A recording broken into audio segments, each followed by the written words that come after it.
Trying to get a sense of what this area over here is like.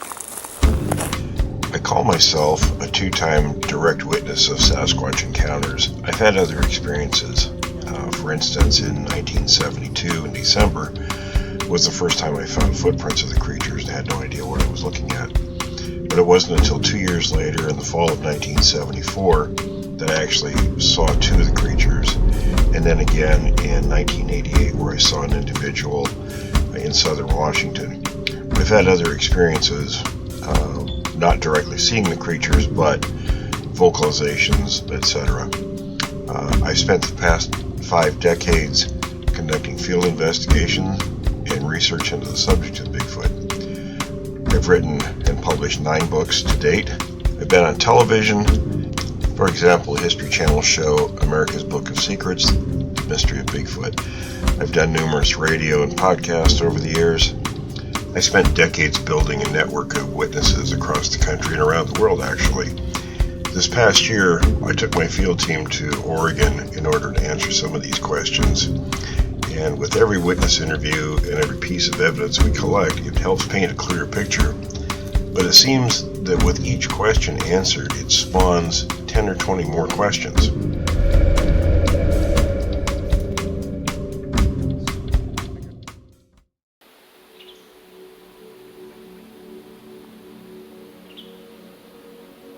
The state of Oregon. There are more than 30.5 million acres of forest here, covering more than half of the state. This vast region is home to well over 300 species of animals, including the black-tailed deer and the black bear. And according to eyewitnesses, there is another species of wildlife here. I was deer hunting. I had my wife take me up to the 1400 road, and she drops me off at 1400 and she picks me up on the 3000. And as I'm walking through the second time in the evening, I'm walking down through the edge of the clear cut. I get down to the bottom of this clear cut, walking through the timber, because there's the clear cut here, there's the timber, and then there's the other clear cut on the 3000. And so I'm in the area that they just got done clear cutting that year, and I'm walking down through there. I get down to the bottom of the next stand of timber, and I see a bunch of chanterelle mushrooms. And so I set my rifle off to the side, set my backpack down, and I start cutting some chanterelle mushrooms. And a couple of minutes go by, and I hear, I stop and I listen, I look around and don't see nothing. Go back down, start cutting again. I hear a little bit louder. Still didn't think nothing of it. Thought maybe now. Couple of it more, and it got louder the third time. Still, I didn't see nothing. I looked around, but didn't see nothing. The fourth time, and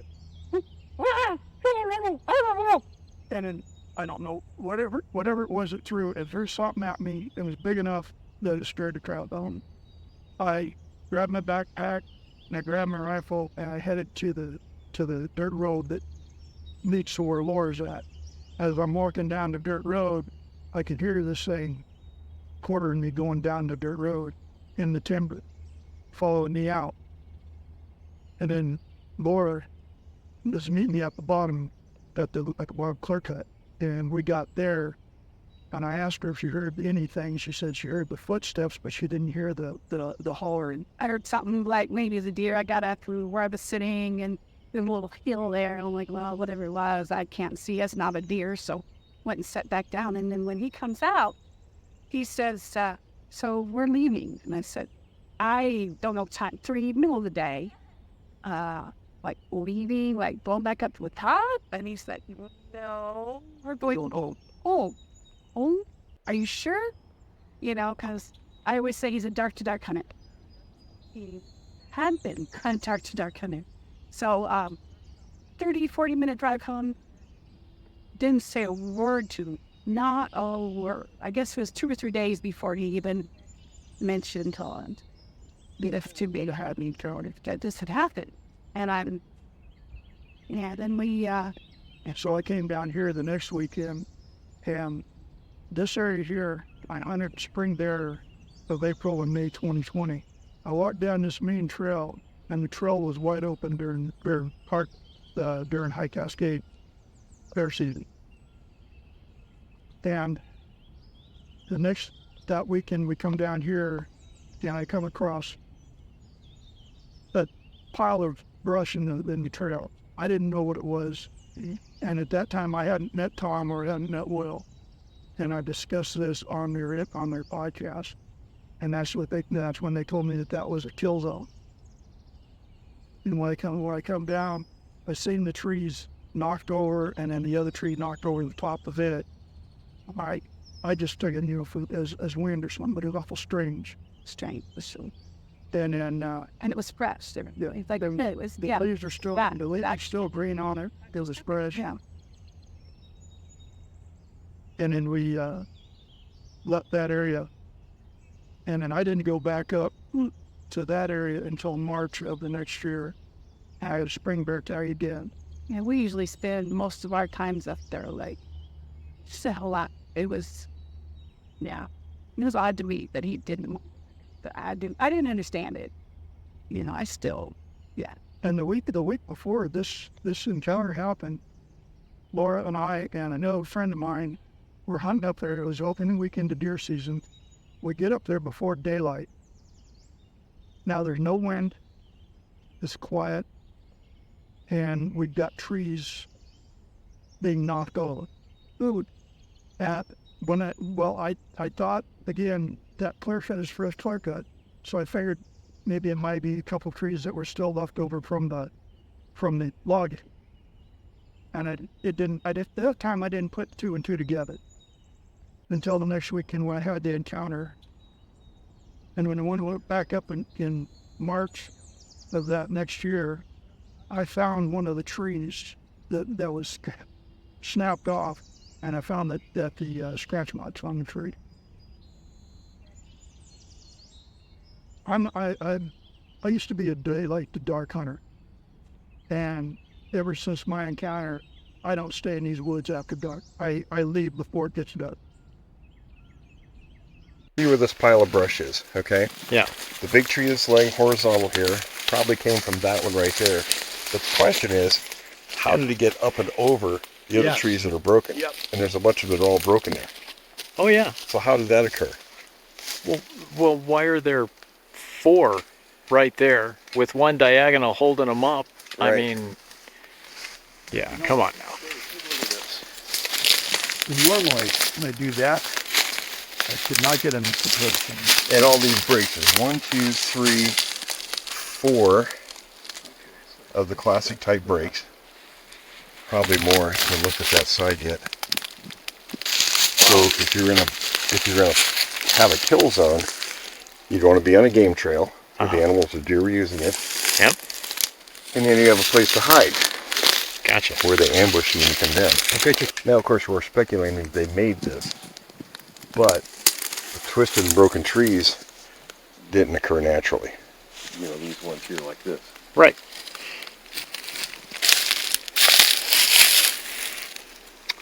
And I'll admit I've never seen anything like this It's unusual. anywhere I've ever hiked in the woods. Very unusual. I see all these trees, 1, 2, 3, 4, 5, 6, 7, 8, just broken off. And the one, yeah, that's weird. That whole setup there. And Yeah. this here, this big tree, where's the top for it? Oh. On the inside. Stop it. Okay, it's over there.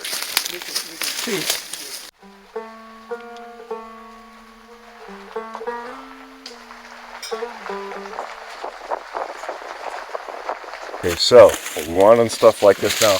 See the height of that? That's probably was done in the winter when the snow was on. Gotcha. I don't know how deep it gets up here, but we see that by Mount Rainier. Yeah. When the snow's 10 feet deep, and you get a break about that height. Gotcha. So that's about 3 to 4 inches thick. That's pretty typical of what they do with the marking. That's a very classic marking. See where the branches come down, the upper part that's broken over. See where they're not touched, and then there's a gap of about 4 feet. Then there's more branches untouched. Yep. in between where it's kind of black looking at you, where there's kind of the light spots, and then just back from that, that's probably where it was grabbed to be broken over. Oh, gotcha. So the creature was probably much higher because of the snow. Uh-huh. And you'll notice it's not weather related because all these other trees right. protect from wind or anything else. Nothing has fallen over to hit that. Yep. Because people don't understand just how thick and how difficult this terrain is. And think about it in terms of visibility and how few people there really are up in these areas. And most of them are driving their truck. So when you're driving a truck through this area, you're not really looking off to the left or right. If something is standing still, it would blend in with the vertical trees. So it'd be, If it's not moving, and we know that chimps do that. People can go right by chimps and they stand perfectly still. Gotcha. Wow. You'd never see one unless it moved. William Jevning has been tracking and studying the Sasquatch since the day he encountered two of them face to face. He was 16 years old. So my dog took off. Of course, he ran out there and ran straight to the tree line. Dog was always in front of me. And he got up there, and he was probably between 50 and 100 feet ahead of me. And I saw him freeze at the edge of the tree. And that dog normally would have just torn right into the trees after whatever was there. He stopped and he froze. His tail was up, his ears were up, and he was really focused on the tree line. And I'm thinking, what's he doing? Well, maybe the porcupine's back, and he's thinking twice about it this time. But he wheeled around and he came running back. And he passed right by me at full speed. And I'm like, what's that dog doing? And I saw him, he run up on our back porch, and he was sitting there kind of shivering like that. I thought, what in the world? So, okay, well, maybe he learned his lesson. Maybe he's afraid of the porcupine now. So I go up to the tree, and I could hear something moving in there. And there was these low-hanging fir boughs. And there was tall grass, and the boughs hung down into that. So you had to kind of push your way. We had cut an opening into that because it opened up when you went through that outer. There were blackberries and stuff on the edge there. So as kids, we cut our way through there so we could get into the woods. But that was kind of grown over. So I pushed my way through the tree limbs, 22 in one hand, and pushing my way through. And as soon as I cleared the branches, there was a big maple tree in there, and the trunk was probably, it was probably 4 feet across. It was big. And so that was a big open area under there. And it was probably October because all the leaves were on the ground. And I see this massive thing standing, and it was moving the leaves with its right foot. And I'm between 10 and 20 feet from it. And I'm just instantly like, what in the hell is this? All these things go through your mind in a minute, in a moment's notice, right? And I'm like, oh my God, and it saw me and it stopped. And it just looked at me. And the light was getting bad. The sun was down, but there was still light, and it was coming through the trees. So I could really see from probably here down, mid-chest down, better, because that's where the light was. And the right leg was what was moving, so I kind of focused on that, the foot. And I can tell you in minute detail what the foot looked like. The hair would come down. The hair came down to about above the toes, and then it hung over. And the toes didn't have hair on them, and you could see the nails, and the skin color was kind of grayish. But this thing had to be at least, I was 16 at the time, so I was probably about 5'9" or so, and it was a good 2 feet above me. And across the shoulders here, 4 to 5 feet. From the front of the chest to the back, about 3 feet thick. It was massive. And I just thought, I was stunned. And I thought, what is that? Then it dawned on me, that has to be one of the things that made the footprints we found over by John's 2 years before. And I'm thinking, well, how do I get out of this one? Because, having run into the bear as a younger kid, you run into something, that's the first thing in your mind is like, how do I get out of this one unscathed, right? So I thought, well, maybe if I shoot in the air, because I sure wasn't going to shoot at something, I hunted deer and elk and bear with my dad, so I knew, what you should and shouldn't shoot at with a particular weapon, right? And so I thought, okay, I'll shoot in the air, maybe that'll scare it away, the gunshot. So I shot, didn't move. Then I hear a noise over here. And I'm trying to keep one eye on this one and one eye over here. Didn't work so well. I hear some brush move, and out comes from some brush another one. And it walked right by me, and it was probably, 10 feet away from me, so it wasn't close, but it was over here. It walked right over and stood right next to the first one. They kind of touched each other. They were like that. And it was about a head shorter. Looked just like the other one, but it was just smaller. And that's when I did what my dog did. I turned around and took off running, hoping it was going to come breathing down my neck. And they didn't. So because my sisters and everybody had made fun of us for finding the footprints when we were 14, I wasn't going to say a word. So I got the phone, I called John, and I very quietly told him what had just happened. And we agreed to meet at my house before first light the next morning. And he was going to call another one of our friends, and one of his brothers would go. We all got our hunting rifles. And we met there before light, and we went out to the spot. We found footprints. It had frozen, so all these footprints were, beautiful in this frost, right? We followed him until probably, I want to say around 10 a.m. We followed him for a long ways until the sun came out and melted the stuff, and we lost the trail. I don't know what we would have done if we would have found him anyway. We didn't think that far. We're just going to find whatever made this, But there were the two sets of tracks. I don't know where the third creature was, because there were 3 of them in that group. That the state trooper, Mark Pinninger, the next year I found when I met him, had seen the same creatures, just 7 miles north of us.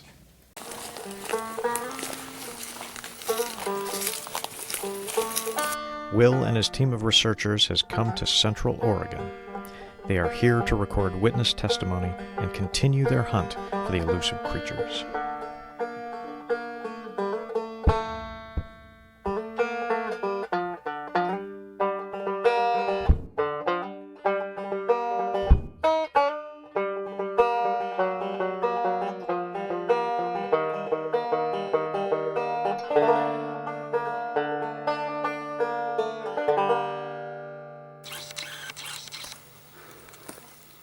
Wow.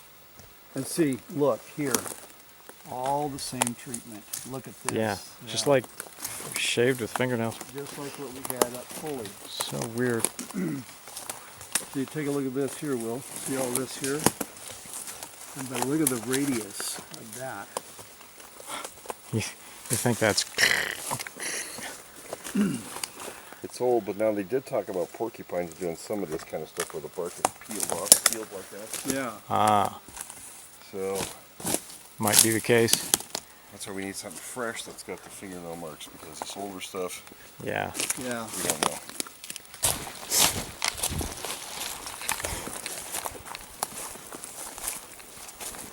Whoa.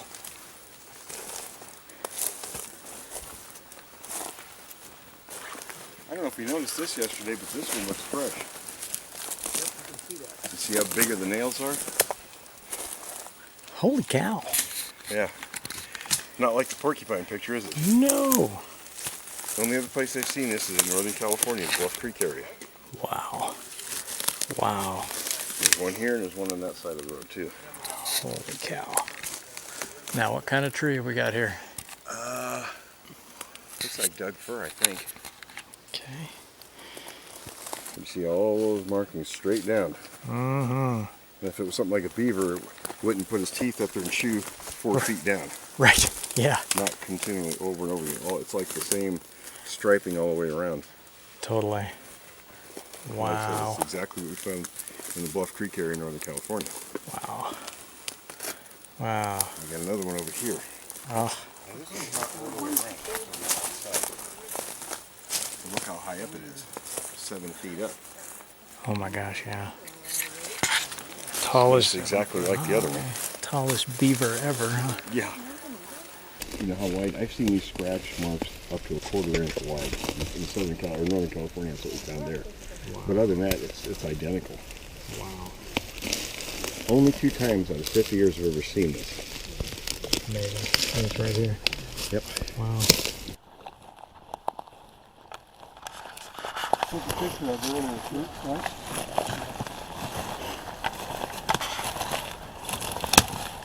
I think that's bear. It is. Bear will Yeah. tear the hell out of a tree. Yeah, yeah. So we've got another tree with the bark torn off, revealing that layer again, with the sap sparkling in the sun. You swear there's at least 10 of them. At least. What's up here? I I've mean, just never sing seen it. that many in one place. It's amazing. See, there's another one way over there. There's one right here. Yeah, Yeah. just straight there. There was one, see, back over there. Yep, yeah, Plus, looks like there's just one side of the tree right over there. yeah. I wonder how far it goes down.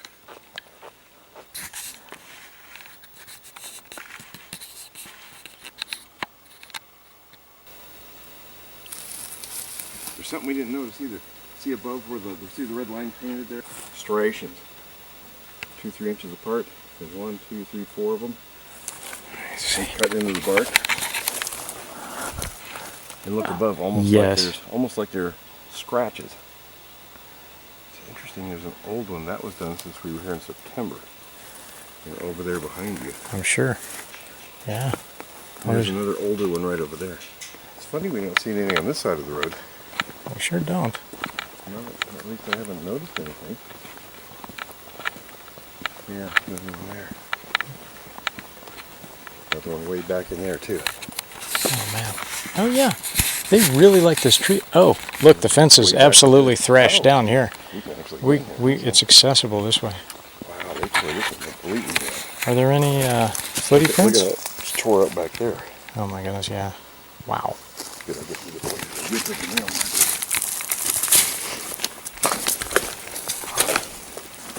Now these aren't really any different than what we saw These are the narrow ones on again. 421 road. Wow. Another old one. Yeah. See, there's one way back in there. Yeah. Are we? And here's our pile of bark. Mm-hmm. You see any dents? Any printy dents? Mm-mm. I mean, it's a really To me, they got to smack me across the head to see them. thick duff. Yeah. Oh, and look, to the left, you've got an old one right there. An old one, yeah, that's interesting. Wow. So we know they come back multiple times to the same tree. See how they tore this fence apart? That's exactly what they did. Wow. Oh yeah. Yeah, that thing's been gripped. Oh yeah.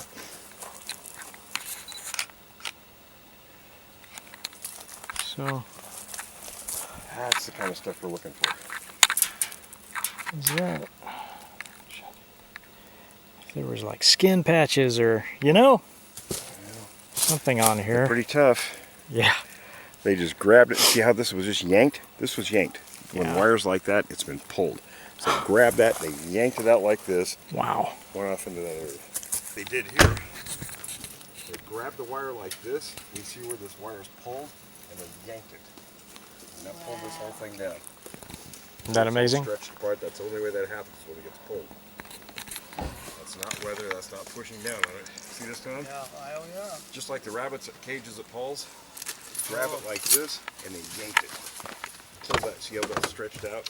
Sure They enough. pulled it apart. There's no other explanation. There's for no that. other, there's not. That's a big find right there, guys. Take a look how that wire has been stretched and thinned. Yep, it's been Can you pulled. It's been physically Focus pulled on that. apart. Yeah, I got it. And think of the pressure it takes to do that. Well, I built fences when I was I did too. in high You know how school. that is. Yeah, oh yeah, yeah, that stretch tunnel wire. lines. Yeah, Oh yeah. and it wasn't, I mean, this is, You know what the pressure it takes to yeah, do that. and to make a mangle. Oh, and- only a hand could do that. Yeah. This here's a big find though, guys. That's big. But we worked our way down the mountain, and we were trying to get just below the snow line so I could get the chains off. I wanted to get home. Now it's getting dark. I'm tired. And we get underneath, we're in the dark forest canopy. And so we're getting the chains off, and I've got my set of chains from my tires, and my buddy's working on his. And I'm just fixated on getting them put away. And we hear a sharp whistle about 15 yards away. And this sharp whistle is easily as loud as a car horn. It's coming from, and this is the area that we were at day one. And it's super loud, it's dark, there's no animals out, there's no sound, it's middle of winter. And my buddy goes, "What was that, and he'd worked for the Forest Service. What was your response to the night whistling? Well, the whistling, of all the things that, there's so much stuff out there floating around, people's ideas and things, but the Native Americans always said, and when you see the ceremonial mask with the pursed lips, it's because that's what the creatures do. They whistle. My second experience was my wife and I were going camping. We went to that area yesterday, that lake, and we were at the lake late in the afternoon. And in the afternoon, the temperature changes. So you get what are called thermals, and where the wind starts to shift, where it was going up earlier, now it's starting to drift down. And so on the thermals, as they're coming towards us, we'd hear this. And don't ask me to duplicate it. That's the best I can do. But it starts off as a low roar and ends up in this high-pitched scream. And the duration is 25 seconds. And this went on for about 7 minutes. And we were the only ones there.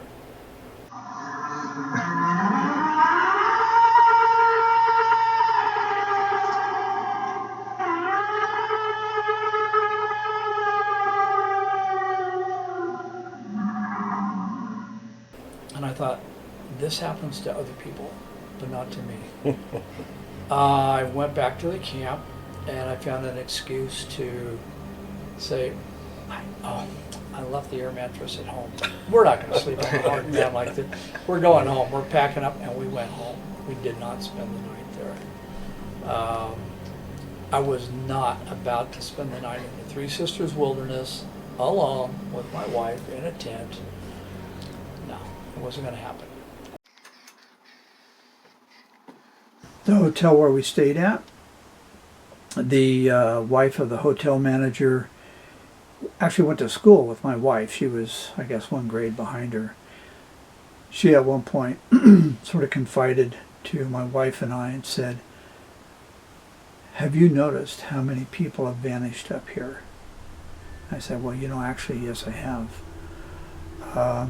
So it was kind of, I got the sense that I'm now hearing the voice of kind of the thoughts of all the locals who live in the area. Yeah, they know darn well that there's a lot of people that have vanished up there. A couple of University of Oregon professors have just, gone. So it really, it doesn't matter who you are. And, recently there was another guy from Eugene who was up mushroom picking, and he vanished. And I can't help but noticing a lot of these people, one of the university, at least one of the U of O professors was also up there mushroom picking. Many of the people who vanish are out picking mushrooms. Kurt mentioned that he was harvesting chanterelles, and that's when he had his encounter. So I think there may be some kind of a connection there. Sure seems like it.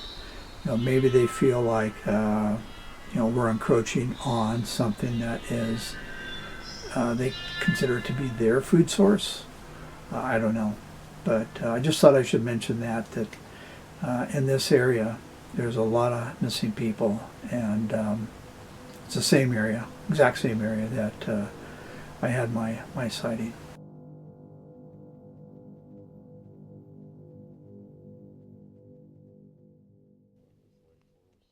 What we're doing this week is sort of a graded approach into this area. We've been looking into a lot of activity, Tom and some of the guys have experienced up here. Plus it's got a history.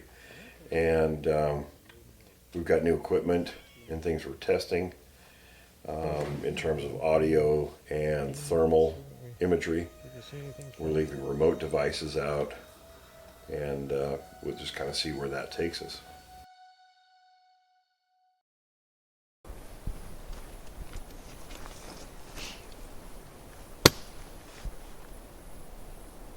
You're gonna hear it clear down to the coast with this thing. I would hope so. Gonna hear, this is gonna get a lot of stuff. It's a whole different ball game on this one. You kind of, just with your ear, hear faint audio of something. Right. No, absolutely. Let's plan that as our Oh, post strategy. Yeah, I heard Hear something. that?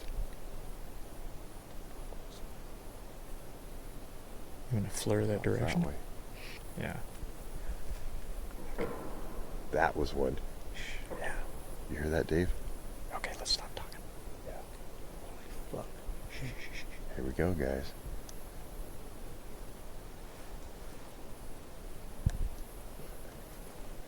See, that's what we come to record a shit like this. Yes. Dave, are we recording? Yeah, it's recording. Not very well, it isn't. Oh, shit. I don't know why, but that is a scary sound out here in the middle of the night. No shit, right? And yet, here we are standing here. In the middle of fucking nowhere. That's the kind of shit people report.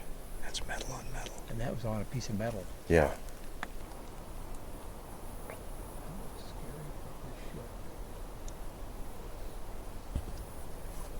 Need some light?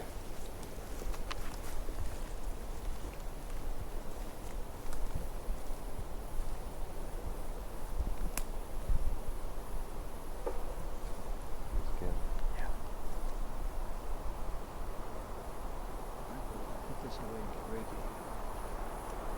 No, I think we're okay. Let's hang around. Let's push the button. I don't think they're dealing with us. That No. banging's not for us. No, that's not for us. That's not unrelated to us. No. Yeah, exactly. No, because we'll know. Okay. Let's go. Let's keep running this thing. I mean, guys, that's the whole reason we're out here. Exactly. If they don't want us here, let's come in and throw shit at us or scream at us. I would love to get screamed at. Exactly. We're not going to bug out at the first Yeah. spooking. The first bit of audio. Yeah, come on.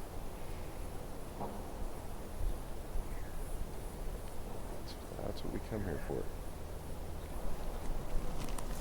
Now let's not announce ourselves too much, Tom. Turn the light off. If they know we're here, that'll draw them in. Right now, I don't think they know we're here. Listen to this.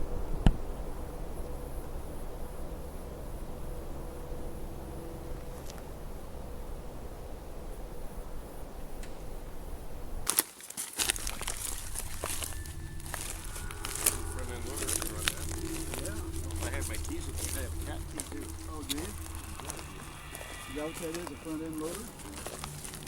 You've seen one of those before. Well, We really should have put an azimuth on the direction we heard that. So I'm sure it was right over that way. That was my take on it. I was like, you didn't come up the road here. No. That's equipment. No. And that's way too close. That equipment's so close. Oh, yeah.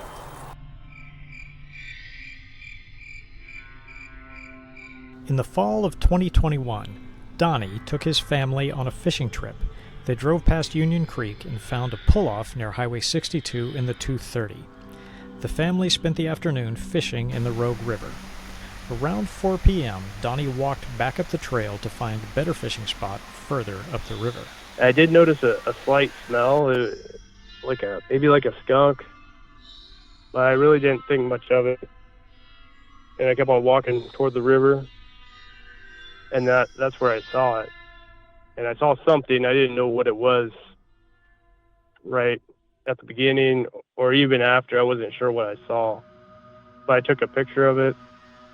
I had to zoom in, and it was moving, but it was moving away from me. I can see it behind trees. And it was standing upright, bipedal, very tall, taller than a human. At first I thought it was a bear, but the way it was walking, there was no way. I saw its back more than anything. I took that picture, and I didn't have a gun on me. I didn't want to go anywhere near it. I just got out of there. I knew my family was down below, not that far away. And I I didn't know if it had been watching us the whole time or what, but I went back and told them we needed to get the heck out of here, you know. We packed our stuff and booked it back to the truck. Even afterwards, I wasn't sure, like, you know, I was doubting myself. I was like, well, that could have been, maybe it was a bear, but, you know, the more I think about it, there's no way.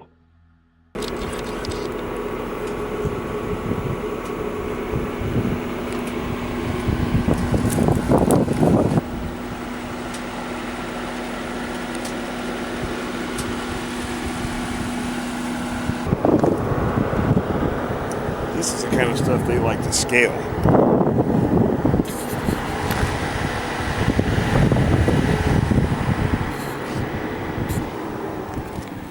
Kind of does look like something came up, doesn't it? That's something been through there. Maybe here too. Yeah, me too. Something either went up or went down. They're adapted to it and it keeps us out. Well, that's exactly it. You know, we're predators to them, and Yeah, it's a barrier for them, between them and us. absolutely. This is exactly what I envisioned last night. An area that's this expansive, and we got a good shot at hearing things from literally anywhere out there. These are the kind of areas they use for bedding. Oh, wow. You know, in daytime, they're probably up here somewhere in these ridge tops, like up there, or Wow. even, you know, somewhere like this. How exciting. Wow. And see, this kind of stuff, people can't follow up this stuff. No. So they climb that like it's nothing. I've had so many reports of that. Stay away from this. Just sit right here. It's another marking. Another old.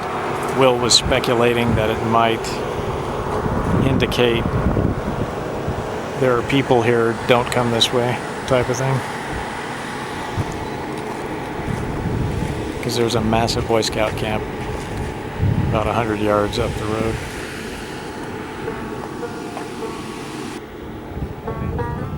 Swampy area, lots of little lakes. Absolutely beautiful.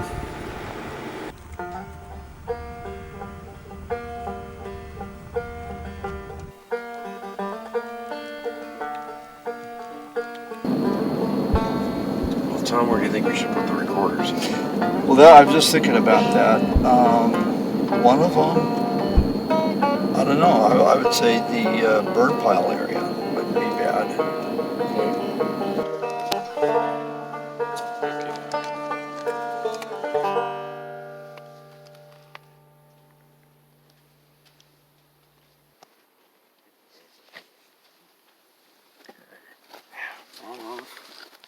Is the record button, is that important or is that overrated? I do think it's overrated, but you know, let's just try it.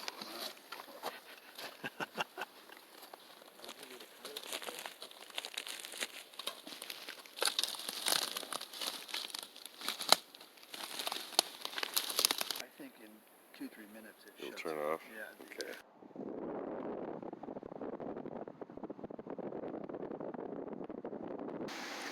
One thing we're going to have to watch out, when that parabolic mic does go into record mode, We gotta be quiet. we got to be quiet. Yeah, because it's going to hear us cracking and snapping Right. everything, and so that's going to happen. What we definitely don't want is conversation in there. Yeah. That's pretty... Oh, do we have like a, I don't know, like a handkerchief or something? No, we got this. Okay. See, Okay. This is what makes me nervous. We got clay pigeons. But That's probably the best. Make it look natural and Yeah. Hide it well.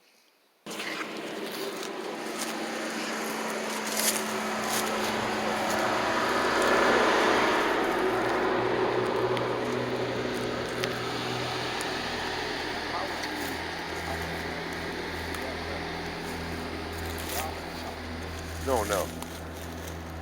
Yeah, Not this far off the road. that's our fresh one.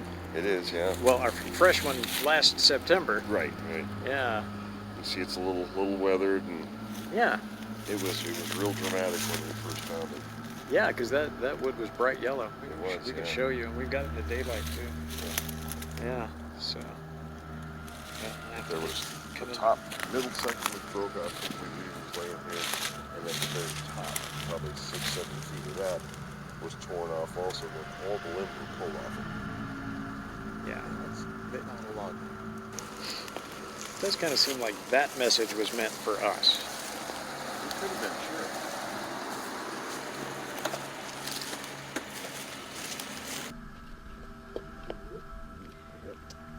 Mine is more sensitive than yours. There should be something to raise the gain on here. I see the plus there. Hey, Dave. We should, before we run off, we should make sure that we are hearing nothing out of that thing. Because what if there is something that we're listening to? Well, the problem is all lava beds around us. And that mountain right over there is blocking the area where all the lakes and everything are. That's where they're going to be, is over there. Some cool stuff in here. It's the idea that I had was sound carries like crazy across these blocks. Yeah, of course. We had some screams. Right. Carries it. I'm not going to be on the mountain. Oh, was I supposed to do that? No. Oh, okay.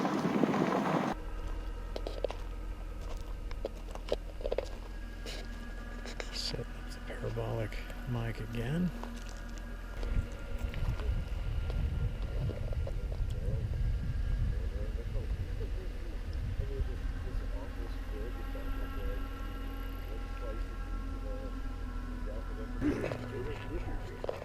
Good spot.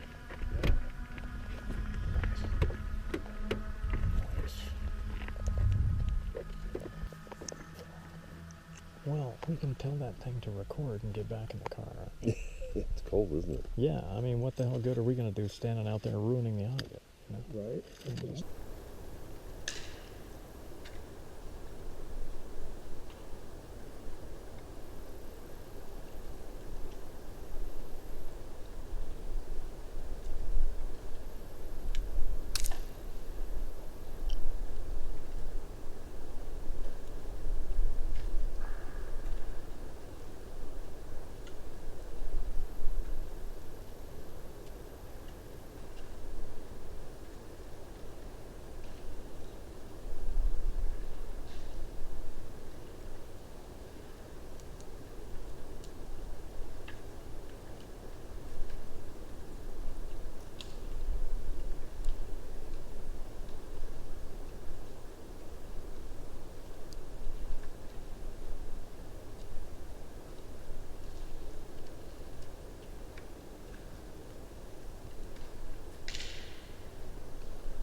There were, at the very beginning, there were some good clicks and pops.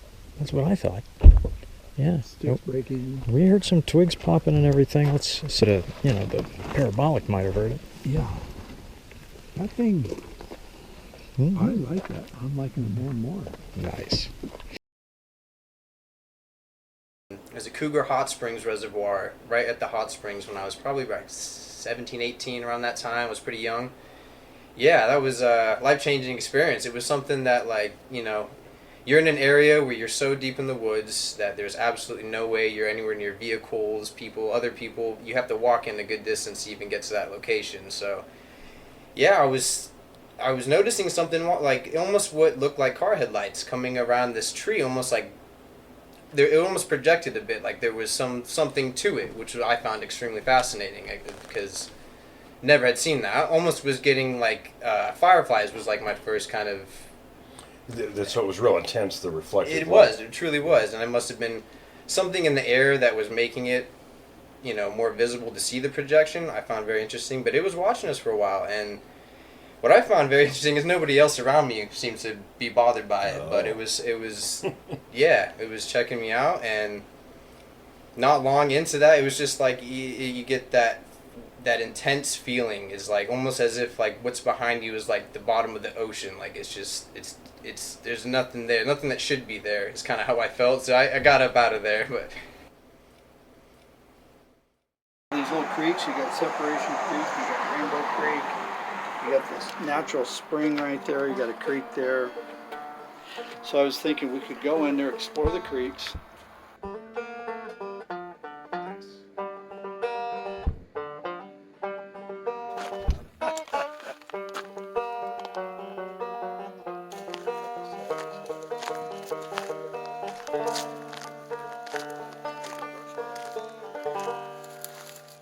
Pretty thick. Good water supply for them, though, and other animals. Absolutely. You know. Never making use of it. See deer been eating here. Oh, God.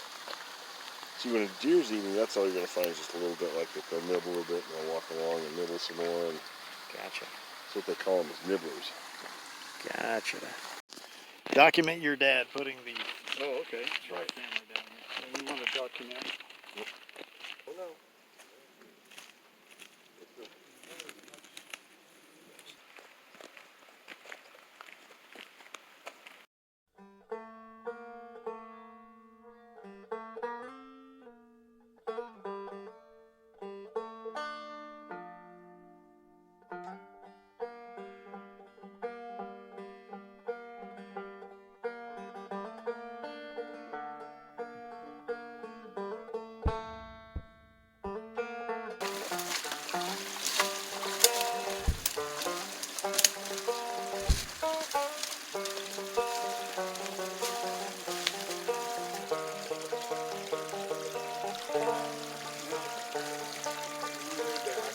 All right. Okay.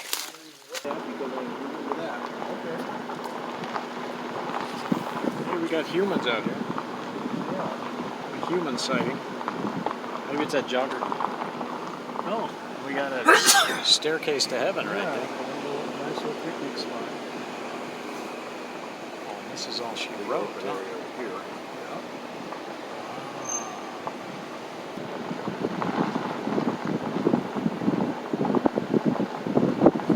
Well, that's a little picture.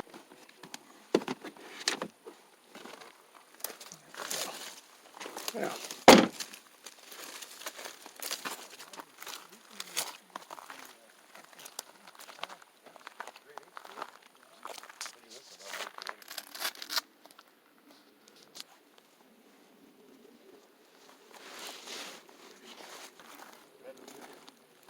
We started out by placing the camera or the recorders out in different areas, and we were trying near water this time with the rock camera and one of the audio recorders.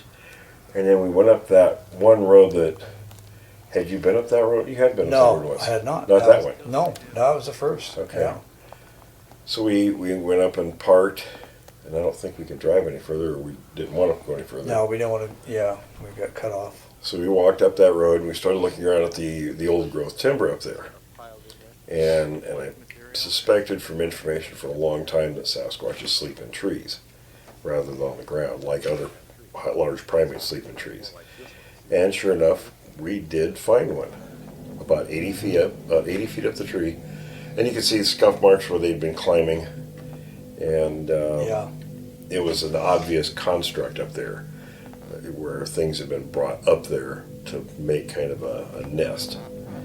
Did not belong in that tree. They came Right. from other trees. Other types of trees. Yeah. So I was kind of excited by that. You know, I thought about it for a long time and didn't think we'd find it, but there it was.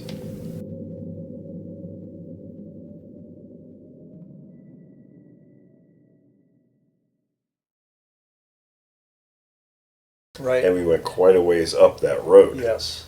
To where we couldn't drive anymore because there was some big timber across the road. Mm-hmm. So we got out, walked around and looked, and we were looking at some of those old growth trees too to see if perhaps they were used for bedding. And I think we did see one that definitely looked like it may have been used. It was very similar to the other one. But what caught my attention at one point, now, a month or two prior, there had been a lot of rain in the area, and it was obvious by the way the there were some tire tracks in the road, and they were, sunk in about that deep, where the mud, was there and it had dried. And I noticed what got my attention was the fact that these tire marks went a certain way, and there in the middle of the road, there was a marking that went diagonally. And I thought, well, that's interesting. What went diagonally? Because if somebody turned around, there'd be more markings indicating that, but it was just one spot. And I looked at it closely, and it was a footprint. It was a Sasquatch footprint. And I measured it. It was 18 inches long and about 7.5 inches across the ball of the foot, and about 3.5 across the heel. Yeah. So I thought, wow, this is interesting. And it was about the same depth as the tire tracks from whatever truck or vehicle went in there.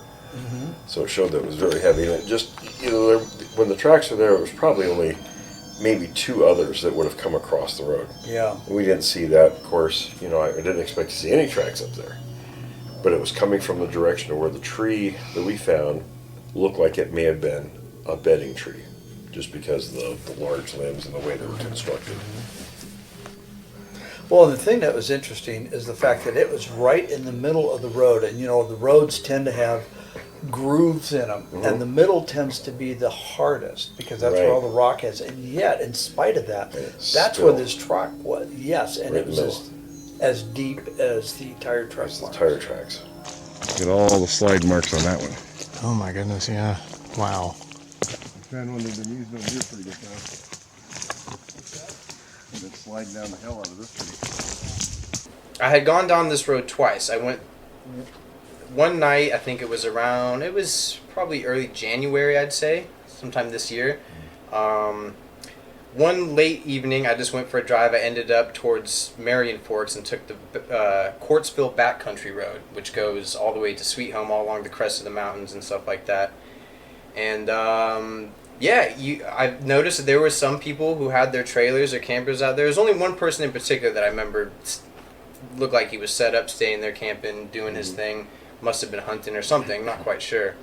Not far from him, I had pulled off to the side of the road and just checked out this little dirt area because I had suspected that area was good, research area just from everything I've read in the past, and kind of looked around, checked out the dirt, looked for footprints. There was mud puddles. It had rained earlier that day and stuff like that, and found nothing. There was like a soccer ball off the road in this patch of trees. I don't know why that caught my attention, but it's just something you see and you remember is there in one spot. I didn't touch it. I just looked at it enough. It didn't belong there. Didn't belong there. It's just something that was odd. So, for whatever reason, probably 4 o'clock the next morning, I decided, I want to go back there. I want to go back to that road. I decided to head up there. It was still dark then. So, yeah, it was almost pitch black by the time I got there. The sun was just starting to come up. I get to that part of the road, and it's pretty cold. It dropped in temperature, and everything had frozen over. So the puddles I had inspected the night before were one of the first things I walked right up to. And it made my stomach drop thinking about it. But sure, as soon as I looked into there, ginormous footprints all across this puddle, going from the road, up the hill, across the road, across the platform, down the cliff. And I think it was you that told me I was very lucky that I had that time frame of the freezing over to even get these pictures. That's the picture that you sent me? Yeah, and I didn't get great pictures of them because, it's like, oh man, I don't know how long ago these were made. I don't want to stick around. So let me ask you this: you said it went towards a cliff. They kind of went down off an area where there was more trees, and then past the trees you could tell it dropped off. Yeah, and then that's interesting. I don't know how far that goes, but I know when you go slightly up past that road, you can see. I don't know if it's Hood or Jefferson or one of them, but you're up there. You're up in elevation. Oh, yeah. Sure. And so I only probably a quarter mile. What time of year was this? I think January, early spring, sometime like that, right before it started getting warm here. And I took note of that guy camping, and I drove past where he was, and that place was abandoned. He left. Really? What caught my attention was the stack of firewood. He left so much firewood that I just thought that was a waste of money, but not just that. I pulled into it just out of curiosity. There was wrenches, tools, a knee brace, so much stuff left there that this guy got out of there in a hurry, you could tell.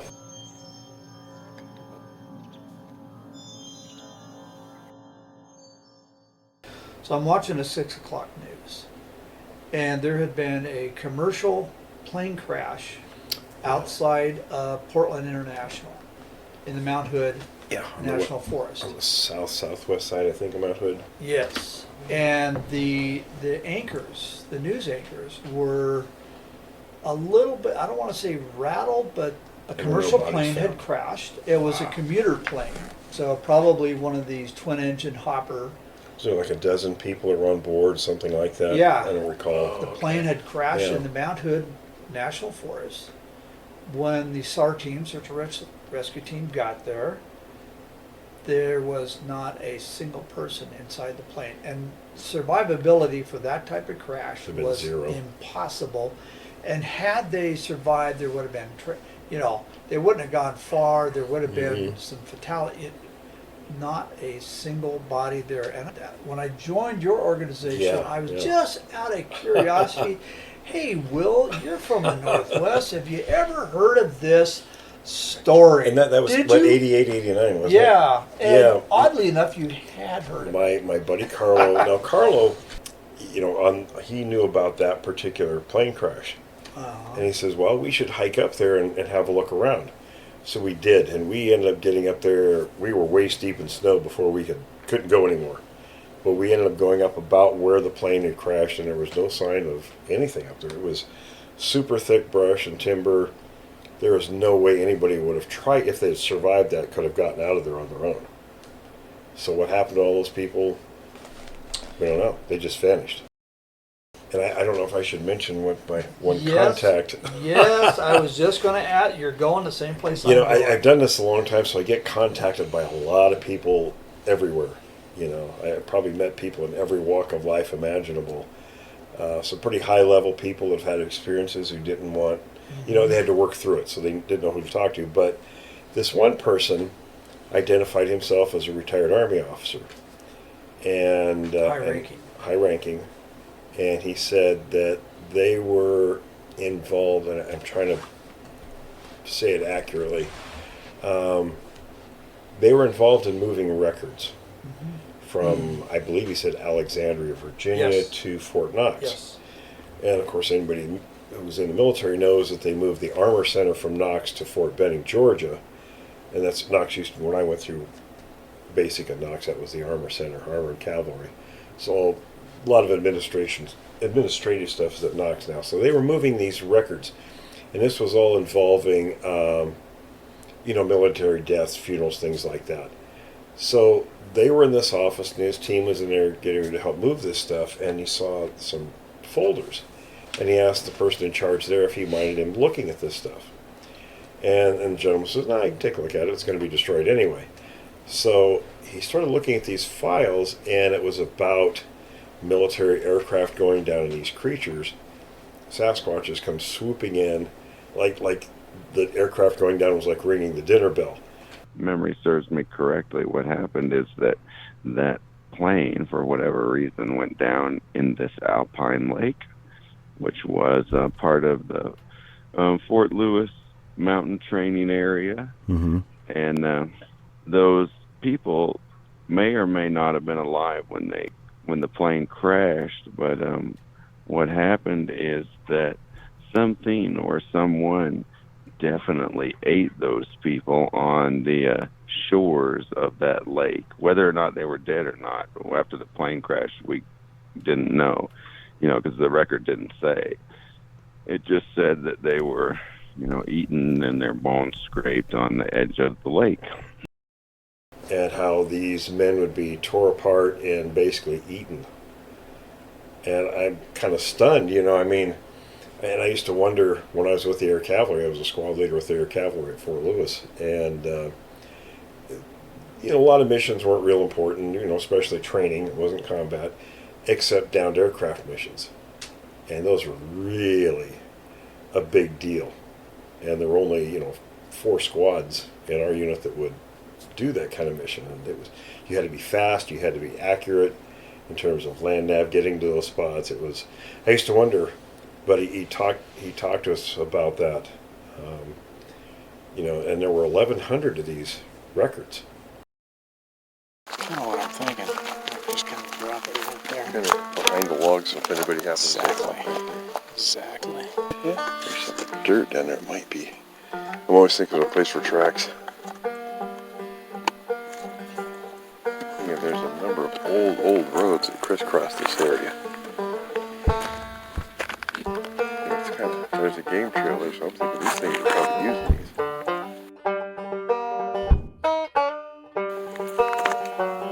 It actually looks pretty natural. Yeah.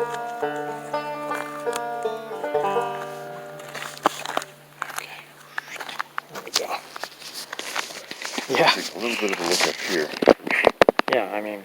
Yeah, I've called her a few times. She's pretty interested. She's always telling us to be safe. Oh, it's very sweet. Yeah, Margie, you know what she does. I leave, and she goes into hyperactive prayer mode. Oh, really? Yeah. She's just always. This is potentially dangerous. A number of these old skidder roads. I think this area is crisscrossed with them. Oh, see, so they've got easy access going through this country back and forth. Got it. There's the remains, of course, the Internet Creek, but that may have been one too at that time. Sure. You know, many years ago when they logged it. Yeah. And this opens up.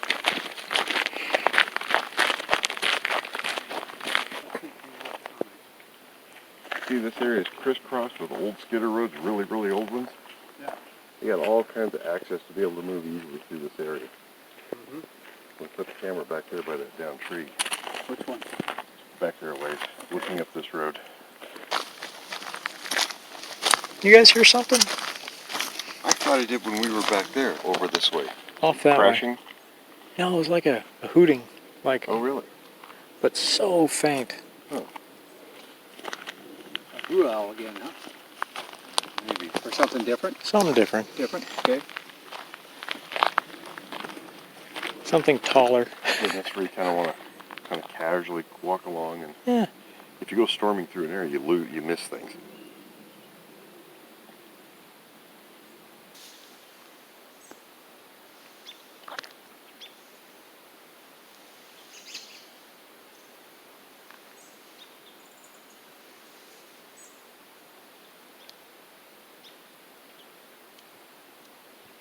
I had the sun for just a second. Uh-huh. Now I don't have it. Yeah. It's dropping quickly. Oh, yeah. Right here, you can get it if you want it again. It'll be dark for too long. There's this sound right off this direction. Like, what the hell? Yeah. It's all these damn bugs whining.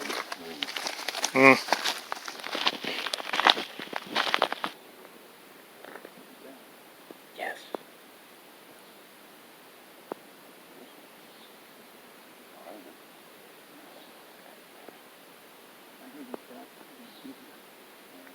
Same. Trying to decide what make that noise. Yeah, it was an interesting one.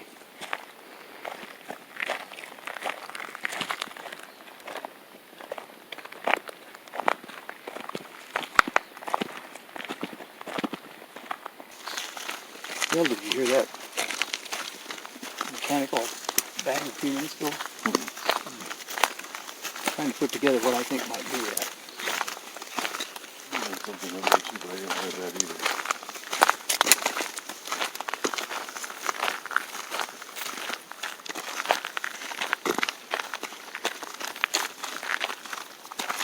You need another number to lock cameras in place. Like that. Of a hoot or...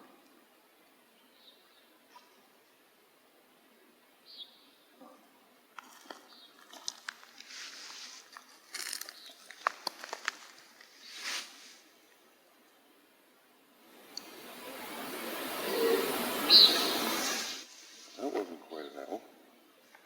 Kind of a horse one.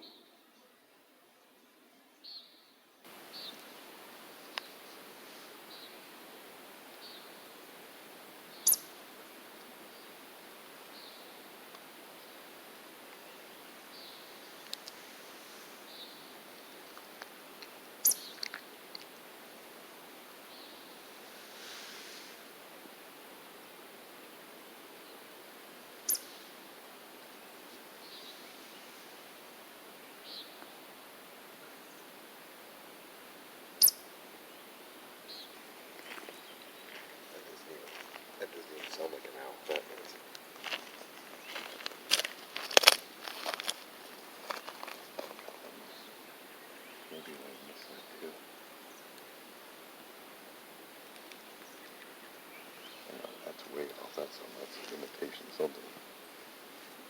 Doesn't sound like anything I've ever heard. No, that's a different sound all by itself. But these are all vocals here. That's no owl or even anything remotely like an owl. Amen. Whatever that is. There's no path that heads over there, is there? No.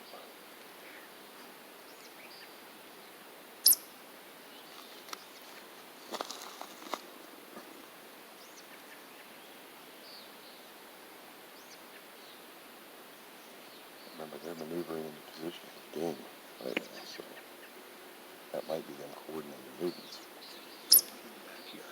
Yep.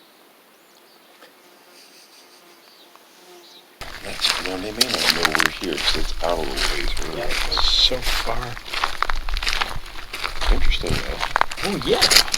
Did you hear the one time it sounded hoarse? Yes. Raspy?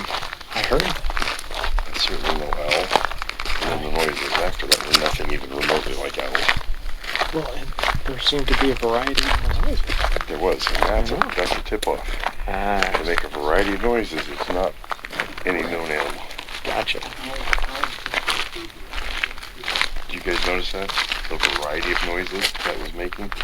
That's certainly no owl or known animal, not when they keep changing up what they're doing. Yeah.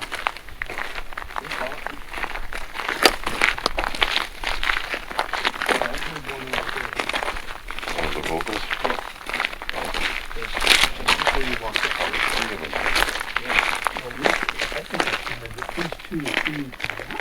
Same. At least two.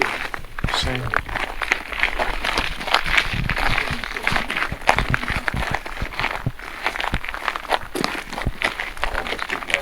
That feeling, you know, the hair on the back, and then going up, I feel like I can hear it all of a sudden. I don't know why, but...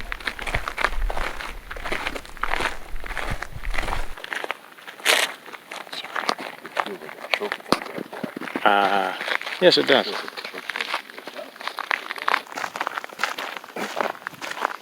Well, I'm sure that's their true intent. Right, chase us off. Get us out of the hunting grounds. Right. But they're not close enough to throw shit at us. I mean, if they are, they are. But they see us on the exit.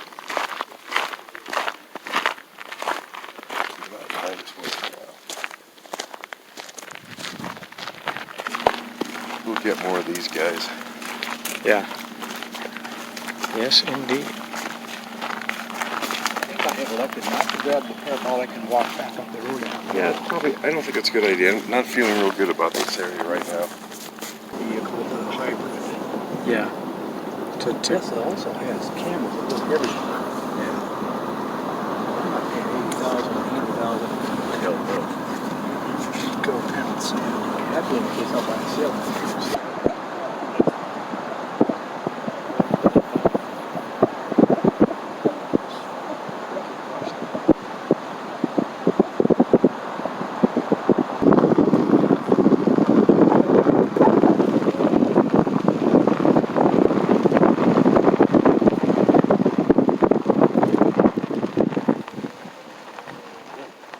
Whoa.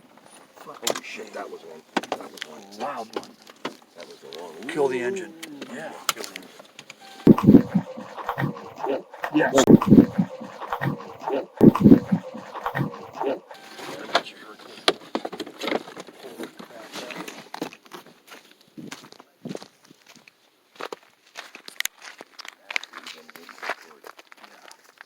Where are they at?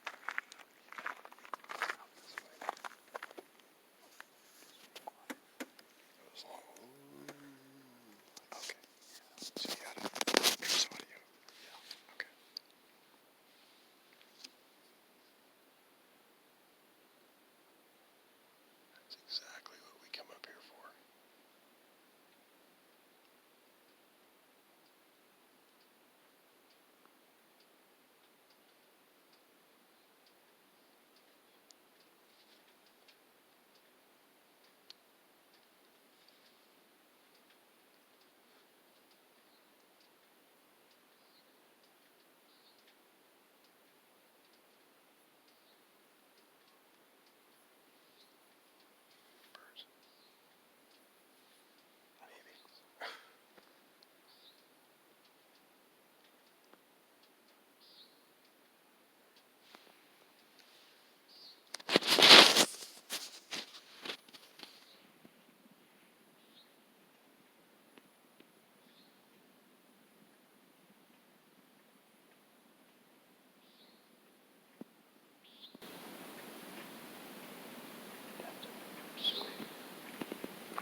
Sounds like, I mean, let's talk about it in the car.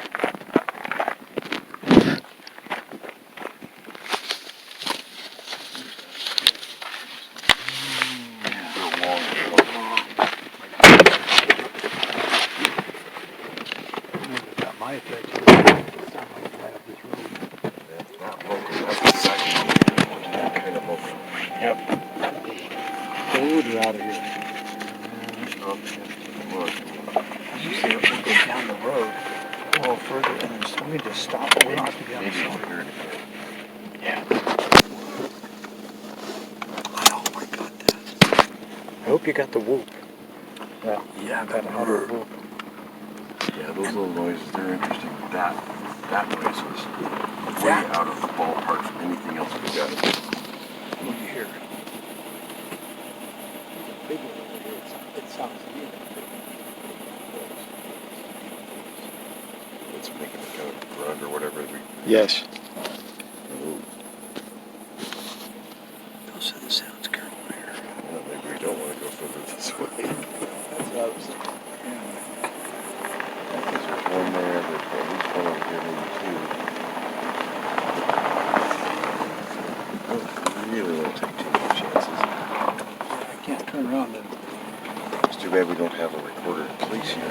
Yeah. This would be a great spot to place a recorder. Well, I can do you have one? Okay. Well, hang on. All right. It's all new territory, guys. It's very cool.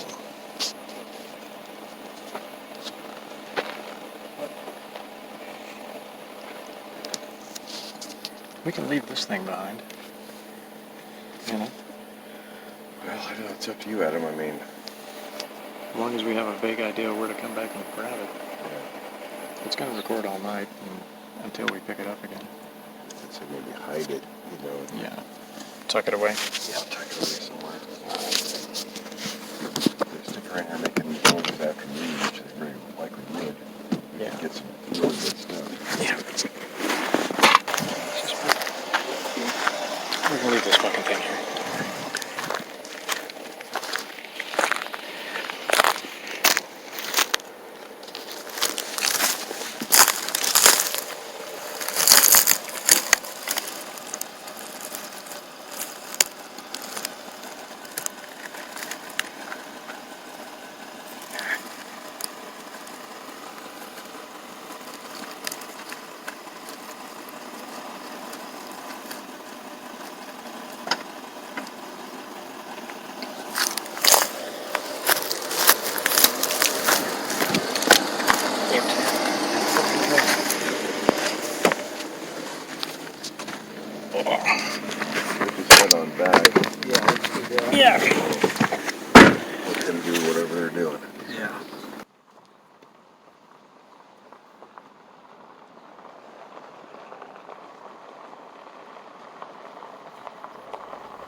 It was interesting. He did say, he would say things that would surprise you sometimes.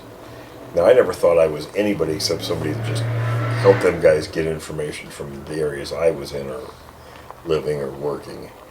And we were, this was late 80s where I was at his house, and we were talking, and the moment caught me. It just caught me that this guy is actually a historical figure.